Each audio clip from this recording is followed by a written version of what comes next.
The departure of Carrie Fisher left a permanent fracture in the heart of the fandom. For millions, she was not just an actress, she was royalty. As Princess Leia Organa, she was the brilliant, fiery, and hopeful heart of the rebellion. She taught an entire generation that princesses did not need rescuing, that they could lead armies and stare down the darkest forces in the galaxy with unwavering courage. Carrie's own life was a testament to that same spirit. She was a gifted writer and a sharp-witted advocate for mental health who faced her personal battles with a disarming and revolutionary honesty. She was our princess, our general, and a true inspiration. Her passing in the winter of 2016 felt sudden and impossible. On a flight from London to Los Angeles just before Christmas, she suffered a massive cardiac arrest. For 4 agonizing days, the world held its breath, praying for her recovery. But on December 27th, the news we all dreaded was confirmed. The heartbreak was compounded just 1 day later when her beloved mother, actress Debbie Reynolds, also passed away, a final tragic chapter in their profound connection. Carrie Fisher was cremated, and in a final act that perfectly encapsulated her irreverent soul, a portion of her ashes were placed in a unique urn, a giant ceramic Prozac pill. It was a bold and meaningful tribute to her tireless work in destigmatizing mental illness. She rests alongside her mother in a shared tomb at Forest Lawn Memorial Park in the Hollywood Hills. Fans who make the pilgrimage leave flowers and notes, celebrating a life lived fiercely and honestly. Her final resting place is not a somber monument, but a vibrant celebration of a princess who will forever rule our hearts. In the grand theater of Star Wars, few villains carried the chilling authority of Peter Cushing's Grand Moff Tarkin. He was the only character who could hold Darth Vader on a leash, a man whose quiet confidence was more terrifying than any lightsaber. Cushing brought a classical Shakespearean gravitas to the role, creating a villain who was unforgettable for his terrifyingly calm assertion of power.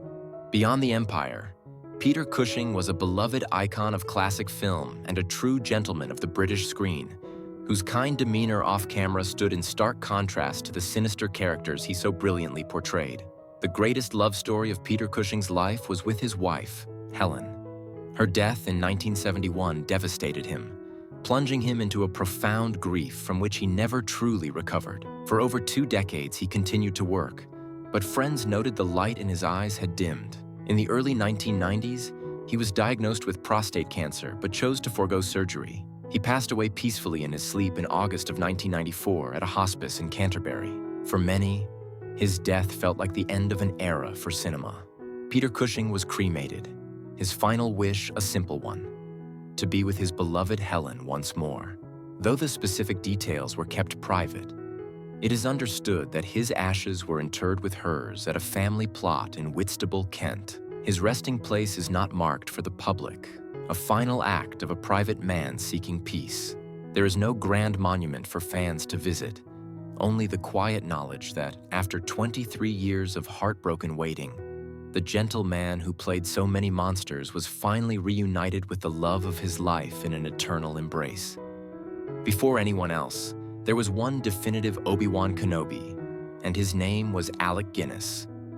With a gentle voice and a wise gaze, Guinness transformed the character from a simple hermit into the archetypal mentor for an entire generation. He was the calm in the storm, the voice of the Force that guided a young farm boy toward his destiny. Though he famously had a complex relationship with the role, his performance was masterful. He lent the original trilogy a weight and dignity that grounded the fantastical story in a believable human element. For fans, he was and always will be the very soul of the Jedi Order. Alec Guinness lived a long and celebrated life, becoming one of the most respected actors of his generation. In his later years, he faced health challenges with characteristic quiet fortitude. He was diagnosed with liver cancer and spent his final days with his loving wife of 62 years, Merula. He passed away on August 5th in the year 2000. The world mourned the loss not just of a Jedi Master, but of a true master of the craft of acting, a giant of the stage and screen whose immense talent was matched only by his profound humility. His funeral was a quiet, private affair, he was laid to rest in the Petersfield Cemetery in Hampshire, England. His grave is marked by a simple, elegant headstone of dark stone, bearing his name and the years of his life. It lies under the shade of a tree, a tranquil and unassuming spot that feels perfectly suited to the private and dignified man he was. Fans who visit the grave often speak of the sense of peace that permeates the air, a place for quiet reflection on the man who first taught us the ways of the Force. Beneath the fur and the iconic roar was the immense heart of Peter Mayhew. At a towering 7 feet, 3 inches tall, he was the gentle giant who brought Chewbacca to life. It was not merely his height that made him perfect for the role. It was the soul he poured into the costume. Through subtle shifts in posture and the warmth in his bright blue eyes, Peter conveyed a universe of loyalty, humor, and fierce protectiveness. He was the ultimate co-pilot and the truest friend. For decades, he was a beloved ambassador for the Star Wars universe, known for his kindness and his deep connection with his fans. Peter had faced significant health struggles for years, enduring surgeries related to his gigantism. He fought with the heart of a Wookiee to be able to stand and reprise his role as Chewbacca for the sequel trilogy, pouring everything he had into The Force Awakens. On April 30th, 2019, Peter Mayhew passed away from a heart attack at his home in North Texas, surrounded by his family. The news sent a shockwave of grief through the Star Wars community, with tributes pouring in from legions of fans who felt they had lost a dear friend. Peter Mayhew was cremated, and his final resting place is as private as the man himself. He found his greatest peace on his family's beloved ranch in Boyd, Texas, a sprawling property where he was cherished by his community. His ashes remain with his family on the land that he called home. There is no public grave to visit, no headstone for fans to leave flowers upon. Instead, his memorial is the vast Texas sky under which he lived. His legacy is every heartfelt Wookiee roar and the powerful reminder that the biggest heroes often have the gentlest souls. While James Earl Jones provided the terrifying voice, it was the colossal physical presence of David Prowse that made Darth Vader an icon of cinematic dread. A 6'6" British weightlifting champion, Prowse filled the black armor with an unmatched sense of power and intimidation. It was his gestures, his confident stride, and the sheer force of his physical performance that brought the Dark Lord of the Sith to life. Though his face was never seen and his voice was famously dubbed over, his contribution was monumental. He was the silent, imposing heart of the Empire's might. For years, David Prowse was a fixture at fan conventions, a warm and approachable man who loved sharing stories about his time behind the famous mask. In his later years, he faced a series of health battles with great courage. In November of 2020, at the age of 85, David Prowse passed away after a short illness. His death marked the end of an era, a final, quiet breath from the man who gave Darth Vader his formidable shape. David Prowse was cremated, and his family held a small, private ceremony to honor his life. His final resting place is private, his ashes entrusted to his loving family. There is no public marker, but his monument is an indelible part of popular culture. His legacy is etched into every frame of the original trilogy, a powerful, silent performance that proved a villain could be made immortal not just by his voice, but by the unforgettable power of his physical presence. Inside the metallic shell of the galaxy's most resourceful astromech droid was a man of immense talent, Kenny Baker. At 3 feet, 8 inches tall, Kenny was the soul of R2-D2. For 6 films, he endured the cramped conditions inside the droid's casing to bring him to life. It was Kenny who provided the subtle shakes and triumphant spins that gave R2-D2 his unforgettable personality. He transformed a collection of metal and lights into a character that was brave, stubborn, and endlessly loyal. Kenny Baker was the man who made us believe a droid could be a hero. Kenny had lived with health issues for many years, but he remained a beloved figure in the Star Wars community, always greeting fans with a warm smile. In August of 2016, just days before his 82nd birthday, Kenny Baker passed away peacefully in his sleep at his home in Preston, England. His death was a quiet end to a life that had brought so much joy and adventure to millions. His funeral was held at the Lytham Park Crematorium in Lancashire. A small floral arrangement in the shape of R2-D2 sat beside his coffin, a touching tribute to the role that defined his career. His final resting place is at the Ansdell and Fairhaven Cemetery in Lytham St. Anne's. He's buried with his late wife, Eileen. His grave is marked by a simple black headstone, a place of quiet dignity. It is a humble and peaceful spot for the man whose spirit gave life to one of cinema's most cherished characters. When Christopher Lee joined the Star Wars saga as Count Dooku, he brought with him a legacy of cinematic royalty. As the fallen Jedi and sophisticated Sith Lord, he was the personification of dark elegance and formidable power. With his deep, commanding voice and aristocratic bearing, Lee created a villain who was as charismatic as he was deadly. He was a duelist of incredible skill whose fall to the dark side felt genuinely tragic, a testament to the immense gravitas Lee brought to every role. Christopher Lee's life was as extraordinary as any of his film roles. In late May of 2015, at the age of 93, he was hospitalized for respiratory problems and heart failure. He passed away on the morning of June 7th at a London hospital. His wife, Birgit, delayed the public announcement for several days to inform their family first. The world mourned the passing of a true titan of the film industry. In accordance with his wishes, Christopher Lee was cremated after a private funeral service. The exact location of his ashes has not been publicly disclosed. A final, quiet curtain call for a life lived in the spotlight. There is no public grave for fans to visit. His memorial is his astounding body of work, a filmography that spans generations. His legacy is in the chilling elegance of Dracula and the tragic nobility of Count Dooku. His powerful voice and commanding presence forever immortalized on screen. Every great hero's journey begins somewhere, and for Luke Skywalker, it began on the dusty moisture farm of his Uncle Owen. Phil Brown gave us the quintessential depiction of Owen Lars in A New Hope. He was the stern, pragmatic guardian, a man weathered by the harsh suns of Tatooine. In his performance, you could feel the weight of his responsibility and the deep, unspoken love he had for Luke.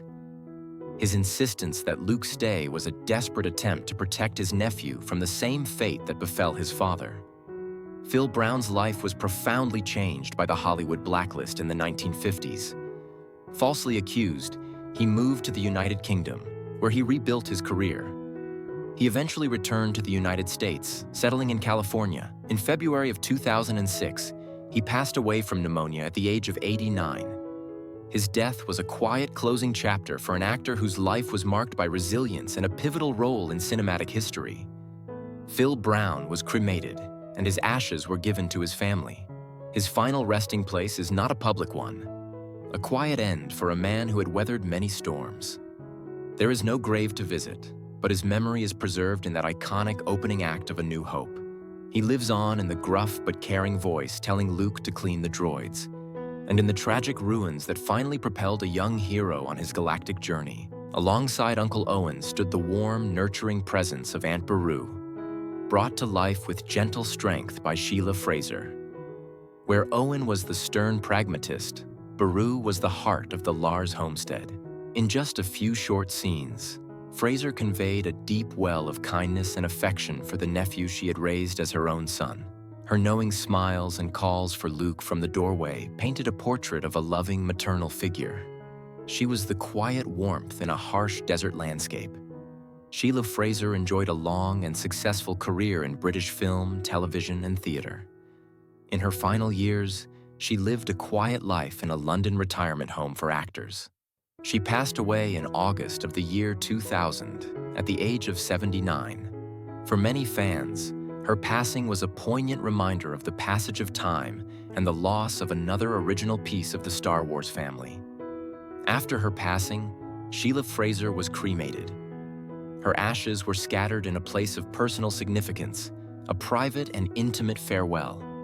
There is no cemetery plot where fans can pay their respects. Her memorial is the loving home she created on screen, a symbol of the peace and family that the heroes of the rebellion were fighting to protect. She is remembered in the profound sense of loss we feel when we see the smoldering remains of the Moisture Farm. The Star Wars galaxy is populated by a dazzling array of creatures, and much of that magic was created by unsung heroes like Jack Purvis. Standing at 4 feet, 2 inches, Jack brought his unique talents to all 3 films in the original trilogy. He was the Chief Jawa in A New Hope, famously declaring Utini before zapping R2-D2. He was also an Ewok in Return of the Jedi. Working alongside his comedic partner Kenny Baker, Purvis was an essential part of the fabric of the Star Wars universe. Jack Purvis lived a life of incredible highs and profound tragedies. In 1991, a devastating accident left him a quadriplegic, ending his acting career. In November of 1997, at the age of 60, Jack Purvis passed away. His death was a deeply sad end for a man who had brought so much joy to the screen. Following his death, a private funeral was held. He was laid to rest in a cemetery in his home country of England. His grave is a private place, a final, peaceful resting spot for a man who endured so much in his final years. His legacy is not in a single famous face, but in the collective memory of the strange and wonderful creatures of Star Wars. He is the mischievous glint in a Jawa's eye, a vital, unseen force who helped build a galaxy we all love. "You have failed me for the last time, Admiral." With those words, Admiral Ozzel became one of the most memorable Imperial officers in the saga. Portrayed by veteran actor Michael Sheard, Ozzel was the arrogant commander in The Empire Strikes Back. His tactical blunder of bringing the fleet out of hyperspace too close to Hoth earned him a swift and fatal punishment.